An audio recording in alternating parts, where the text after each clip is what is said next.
आज हम ये समझेंगे कि जर्मन यूनिफिकेशन यानी अलग अलग जर्मन स्टेट्स का एक नेशन बनना कैसे हुआ।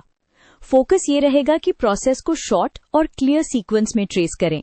Let's use a simple diagram to make the relationship easier to see. सबसे पहले बैकग्राउंड सेट करते हैं। जर्मनी तब एक कंट्री नहीं था, बल्कि काफी सारे इंडिपेंडेंट जर्मन स्टेट्स थे। तो यूनिफिकेशन का मतलब है इन स्टेट्स को एक पॉलिटिकल यूनिट में लाना, और ये स्टेप बाय स्टेप पावर और डिप्लोमेसी से हुआ है। इकोनॉमिक एंगल बहुत इंपॉर्टेंट था। ज़ोल्वेरीन एक कस्टम्स यूनियन ने ट्रेड बैरियर्स हटा दिए। इससे स्टेट्स के बीच प्रैक्टिकल यूनिटी फील हुई और प्रशिया का इन्फ्लुएंस भी बढ़ा। सोचा जा सकता है जब इकोनॉमी एक साथ चलती है, पॉलिटिकल यूनिटी इजियर हो जाती है। अब की प्लेयर आता है ऑटो वॉन बिस्मार्क। उसका एम था प्रशिया की लीडरशिप में यूनिफिकेशन, और उसकी स्ट्रैटेजी थी रियल पॉलिटिक, मतलब प्रैक्टिकल पॉलिटिक्स। आइडियल से ज्यादा पावर, अलायंसेस और टाइमिंग। ये अप्रोच इसलिए काम आई क्योंकि यूरोप में बैलेंस ऑफ पावर डिसाइसिव होता था। यूनिफिकेशन का फास्ट ट्रैक 3 वॉर से बना।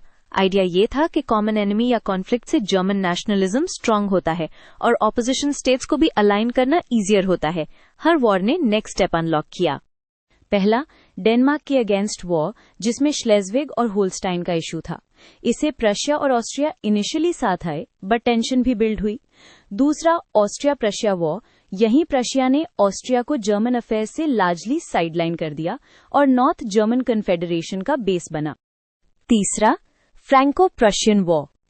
फ्रांस के अगेंस्ट वॉर ने साउथ जर्मन स्टेट्स को भी प्रशिया के साथ ला दिया, क्योंकि एक्सटर्नल थ्रेट ने यूनिटी को पुश किया। इस पॉइंट पर पॉलिटिकल यूनिफिकेशन ऑलमोस्ट इनएविटेबल हो गया। फाइनली 1871 में जर्मन एम्पायर प्रोक्लेम हुआ और प्रशियन किंग को जर्मन एम्परर डिक्लेयर किया गया। ये सिंबॉलिक भी था और प्रैक्टिकल भी। अब एक सेंट्रल एम्पायर स्ट्रक्चर आ चुका था। इससे प्रोसेस कंप्लीट माना जाता है।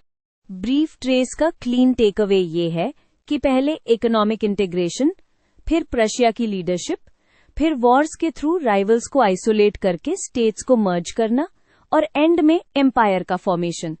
अगर एग्जाम में लिखना हो तो इसी सीक्वेंस में 4 to 6 लाइंस में क्रिस्प आंसर बन जाता है।